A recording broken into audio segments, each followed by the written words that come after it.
شهر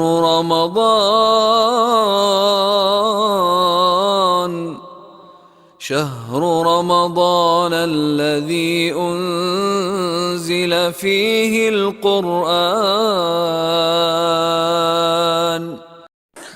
ماہ رمضان سلسلہ نمبر 16. کلی کرنا، ناک میں پانی چڑھانا سنت ہے. کلی کرتے وقت غرغرہ کرنا اور ناک میں پانی چڑھانے میں مبالغہ کرنا بھی سنت ہے، لیکن روزے دار کے لیے غرغرہ اور مبالغہ سنت نہیں. روزے دار کے لیے وضو کرتے وقت، غسل کرتے وقت کلی میں غرغرہ اور ناک میں پانی چڑھاتے وقت مبالغہ کرنا مکروہ ہے.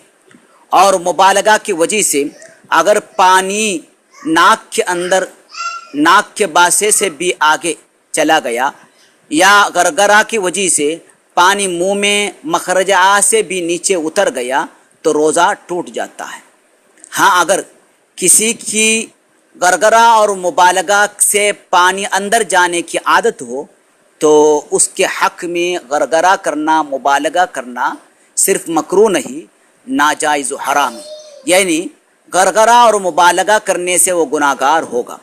کسی نے اگر غرغرہ اور مبالغہ نہیں کیا پھر بھی وضو کرتے وقت پانی اندر چلے گیا تب تو کوئی حرج نہیں، یعنی روزہ نہیں ٹوٹے گا.